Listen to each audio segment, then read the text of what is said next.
Olá, tudo bem? Já estou de volta na tela da TV Meridional Band com a sequência do nosso RU para todo o estado. Boa tarde, minha querida Ariquemes. Alô, você na cidade de Ji-Paraná, Cacoal, também Vilhena, que nos assiste. E o restante do estado de Rondônia, do Brasil e do mundo pela internet no youtube.com/TV Meridional Band e ainda pelo Facebook da TV Meridional. Já está aqui conosco o delegado Tiago Flores, da Polícia Civil, lá na cidade de Ariquemes. Doutor, tudo bem? Boa tarde, seja bem-vindo ao programa. Satisfação tê-lo aqui conosco. Boa tarde, meu amigo. Eu que agradeço a oportunidade de participar do seu programa e tendo a oportunidade de falar com todo o estado de Rondônia. Para mim, uma grande honra. O delegado que teve uma passagem recentemente no executivo da cidade de Ariquemes, foi prefeito durante os últimos 4 anos, tinha uma convicção de não sair à reeleição, acabou não saindo mesmo à reeleição e retoma suas atividades. Doutor, eu queria que o senhor falasse um pouquinho sobre essa operação Adamas. É essa a pronúncia mesmo? Qual o desfecho? Parece que existem novos desdobramentos também, né? Uma palavra que tem na sua origem o significado de diamante, né? E a operação, ela aconteceu... A deflagração dessa operação, né, aconteceu na cidade de Ji-Paraná na última sexta-feira e foi por conta de umas investigações que a Polícia Civil, através das delegacias especializadas, recém-criadas, inclusive, delegacias contra o patrimônio, né, de crimes, de combate ao crimes contra o patrimônio, tanto de Cacoal como de Ji-Paraná, elas se uniram em cooperação para investigar um crime que ocorreu em Cacoal no dia 27 de janeiro. Então, a operação ela foi deflagrada em Ji-Paraná, mas o crime que a originou aconteceu lá em Cacoal no dia 27 de janeiro. E foi um crime que repercutiu muito nas redes sociais. Por quê? Porque imagens de uma troca de tiros entre os assaltantes e um bombeiro e um policial militar que passavam pelo local viralizaram, porque houve ali o acidente e um bombeiro tentando socorrer a vítima, achando que tratasse de um acidente, ele acabou sendo alvejado por um dos assaltantes. A imagem circulou bastante à rede também, porque um dos assaltantes, né, na verdade, os dois, mas um deles, que aparece mais na imagem, ele trajava uma camisa da Polícia Civil, né? Então, deu a entender, para quem olhasse de primeira vez, que ali fosse um policial civil que estivesse envolvido num crime de roubo. Mas, na verdade, as investigações apontaram que era um assaltante que tinha conseguido uma camiseta da Polícia Civil. O assalto em si, ele é importante a gente ressaltar, porque é mais uma ordem, mais um comando que nasceu de dentro do presídio, né? As investigações apontaram que aqui no presídio de Ji-Paraná, 2 condenados que estavam cumprindo pena, um deles há mais de 20 anos de prisão pelo crime de roubo e o outro há mais de 10 anos por crime de homicídio, os dois utilizando-se de celulares, os aplicativos WhatsApp, se passaram por compradores de diamantes, contactaram um determinado corretor na cidade de Cacoal e ali armaram um encontro. Na oportunidade, esses infratores de dentro do presídio falaram que quem ia receber, quem ia fazer a interlocução da compra do diamante seria um filho deles com o seu segurança.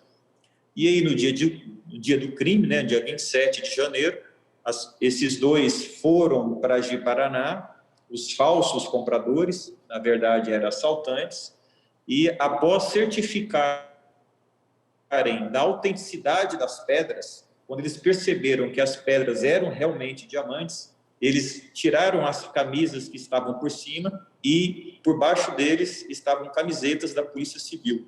Eles se apresentaram então como policiais civis e exigiram dinheiro do vendedor de diamante para que não fosse preso.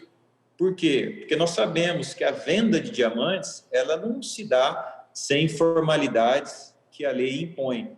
Então, quem vende diamantes assim na rua comete crime que, inclusive é investigado pela Polícia Federal. Mas, enfim, constataram a veracidade dos diamantes, deram voz de prisão, alegando que eram policiais civis e exigiram dinheiro para que eles não fossem presos. A suposta vítima deu, além dos diamantes, né, deu R$30 mil e R$3 mil em dinheiro. Os assaltantes empreenderam em fuga num determinado veículo e na fuga colidiram com uma carreta que estava parada. E aí que entra as cenas que viralizaram, né? Um bombeiro se aproxima para socorrer e é alvejado na barriga por um dos assaltantes. Um policial militar que passava pelo local visualiza aquela cena e, em legítima defesa de terceiro, né, em legítima defesa do bombeiro, acaba atirando no bandido e ceifando a sua vida. Então, a partir desse fato é que começaram as investigações lá em Cacoal, com a especializada de crimes contra o patrimônio de Cacoal, que contou com a ajuda da delegacia de Paraná, especializada também no crimes patrimoniais, e aí na sexta-feira nós deflagramos essa operação em que identificamos todo mundo, os 4 executores, né, 2 executores, né, autores intelectuais do crime, e os 2 executores mesmo que já estavam lá em Cacoal, um preso e um que foi a óbito. Identificamos também, no elo dessa quadrilha, 2 outras pessoas aqui que colaboraram para o crime. Uma fornecendo as camisas da Polícia Civil para os assaltantes e a outra que conduziu esses assaltantes de Ji-Paraná até a cidade de Cacoal. Então, para que não tenhamos dúvidas, todos os envolvidos no crime são de Ji-Paraná. O roubo é que aconteceu isoladamente na cidade de Cacoal. Doutor, contudo, então, nós temos todos os envolvidos já presos, o caso se dá por encerrado, ainda existe uma linha de investigação, pode ter ramificação com outras atuações?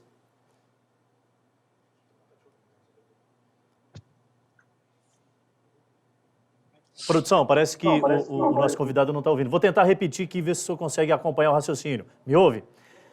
Com tudo isso, então, nós temos já todos os envolvidos presos, o caso se dá por encerrado, ou ainda há algum desdobramento em curso, há a possibilidade de ter outras pessoas envolvidas, não só neste crime, mas talvez em outros que já tenham sido praticados em outro momento?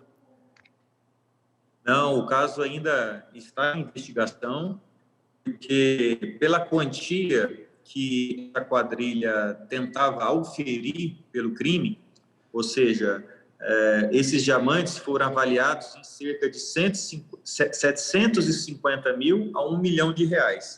Então, a quantidade que giraria em torno dessa quadrilha nos sugere que ela seja maior do que as que foram identificadas até o momento. E esse dinheiro fatalmente seria adquirido, se eles conseguissem o êxito nessa empreitada, esse dinheiro seria utilizado para compra fatalmente de novas armas de fogo, para estrutura, para cometimento de outras infrações penais. Por isso que a gente acha que essa organização criminosa que nós identificamos agora, ela possa ser maior do que as pessoas que foram alvo das investigações de sexta-feira. Por isso que a gente ainda não deu por fechada essa investigação e sim, novas prisões poderão acontecer. Aí 2 fatores chamam muita atenção, né? É lamentável que os intelectuais do crime seriam já detentos, né? Pelo que o delegado apurou, são 2 que já estão cumprindo pena e que, lamentavelmente, têm acesso ao telefone, ao aplicativo. É um absurdo, mas é uma grande realidade. Por outro lado, a gente parabeniza a polícia pela linha de investigação, pela inteligência, porque foi uma resposta num curto espaço de tempo. A gente está falando de um crime que foi desencadeado no dia 27 de janeiro e hoje a gente já tem aqui o resultado disso tudo e é claro que há alguns desdobramentos que podem acontecer nos próximos momentos, mas a polícia está de parabéns. Doutor, aproveitando aqui a vinda do senhor ao programa, nós tivemos aí na semana passada na cidade de Ariquemes uma operação que foi desencadeada pelo DENARC. E aí a gente está falando sobre uma nova droga que é similar ao êxtase, só que ela é mais agressiva ainda do que o êxtase e tem uma outra grande dificuldade de detecção, porque, salvo erro engano, é uma tal de MDMA e que não tem cheiro. E isso acaba também dificultando ainda mais a detecção. Eu queria que o senhor deixasse aqui para a população, para a nossa audiência, orientações para os pais, principalmente, porque uma das portas de entrada, pelo que a gente tem informação, e de comercialização, é a própria rede social, a internet. E essa garotada tem muito acesso a isso, né? É verdade. Infelizmente, a droga, hoje em dia, as que estão sendo mais utilizadas pela nossa juventude são as drogas sintéticas. Infelizmente, a nossa juventude não para apenas, e isso não é só, no uso da maconha. Nós sabemos que a grande porta de entrada é o álcool, e a nossa realidade é que cada vez mais cedo os nossos jovens têm contato com a bebida alcoólica e muitas vezes incentivada pelos próprios familiares, que a gente lamenta bastante. Mas falando sobre as drogas proibidas, né, a maconha e o crack, eles estão cada vez mais perdendo espaço para essas drogas que causam dependência com um curto espaço de tempo. Essas drogas sintéticas, elas estão sendo colocadas no mercado pelos traficantes justamente pelo alto poder viciante delas. A maconha, para você se tornar viciado em maconha, há necessidade de uma grande exposição à maconha. Você tem que fazer uso mais vezes da maconha para se tornar dependente. Já essas drogas sintéticas, ela tem um alto poder de dependência. Então, um contato rápido com a droga já lhe permite a condição de dependência química. Por isso que elas estão cada vez mais sendo colocadas aí nas ruas, infelizmente, do nosso estado e do nosso país. E o conselho que a gente dá, obviamente, aos pais é que dialoguem bastante com os filhos, né? Nós que estamos do lado de cá, né, nós sabemos as consequências da juventude expostas a drogas, né? Muitos dos crimes que nós aqui estamos a investigar são pessoas que ou são vítimas do tráfico de drogas, porque a gente sabe que aquele que deve para um traficante, o traficante não vai ajuizar uma ação lá na justiça para receber o que lhe é devido. Muito pelo contrário, eles têm um juízo de execução própria e esse juízo, não raras vezes, aliás, eu até ouso dizer que na maioria das vezes é uma execução sumária que o viciado, que o dependente paga com a sua própria vida. Então, nos crimes que a gente investiga, ou esses jovens são vítimas dessas execuções, ou são autores dos pequenos crimes para se manter o vício. O dependente químico, ele começa a se desfazer dos seus próprios bens, depois, quando acaba os seus próprios bens, ele acaba se desfazendo dos bens da casa, né, de seus familiares. Quando acaba esses bens, ele acaba praticando na rua esses pequenos furtos, e aí ele começa evoluindo na cadeia criminosa e cometendo os crimes cada vez mais graves. Começa com pequenos furtos, depois furtos maiores, depois roubos, depois coisas cada vez mais graves, tudo para conseguir dinheiro e manter o seu vício. Então, nós, aqui da polícia, tanto a polícia militar quanto a polícia civil, nós estamos aqui do lado de cá dessa cadeia, a gente acaba recebendo, infelizmente, as consequências dessa juventude que acaba tendo esse envolvimento com as drogas. Então, o nosso conselho é que o papai e a mamãe que nos ouça agora dialoguem bastante com seus filhos. A gente sabe que o dia a dia está cada vez mais intenso, muita responsabilidade, muito trabalho, muitas preocupações, mas é necessário a gente gastar, né, esse tempo para conversar, ser amigo realmente dos nossos filhos, para saber tudo o que acontece com eles, vigiar essa internet. A internet, ela é boa quando você quer fazer algo bom, mas ela acaba atrapalhando demais, mas muito mesmo, porque ali na internet acaba tendo um território sem leis, muitas coisas, muitas informações são passadas ali por meio da internet, pelo acesso que ela permite, e muitas dessas informações são muito prejudiciais à nossa juventude. Então, a boa conversa com o filho, o monitoramento das redes sociais e o acompanhamento das amizades são os conselhos que a gente pode sugerir para o papai e mamãe que está nos assistindo agora. Doutor, a gente já está com o tempo basicamente que esgotado, mas eu precisava pegar pelo menos uma opinião, de forma mais sintetizada possível, se é que é possível. Na semana passada, o presidente da República, ele decretou mais 4 pontos, flexibilizando, facilitando um pouco mais a compra de armas, munições, entre outros. Nós temos informações, algumas publicações que já foram feitas, pesquisas científicas há um tempo atrás, que quando começou a política do desarmamento, o índice de criminalidade ele aumentou consideravelmente. Gostaria de saber, o senhor, na condição de agente da segurança pública, tem uma opinião formada sobre isso? É algo que deve ser discutido mais amplamente ou a gente está caminhando realmente por um norte interessante? Olha, meu amigo, eu tenho um posicionamento próprio. Eu penso que a presa, quando ela está armada, o caçador dorme com fome. Então, eu sou defensor de que se dê o direito da pessoa, cidadão de bem, portar a sua arma. É óbvio que esse porte de arma tem que ser acompanhado necessariamente de toda uma burocracia junto à Polícia Federal, que vai permitir você também poder apresentar que você é apto a usar essa arma.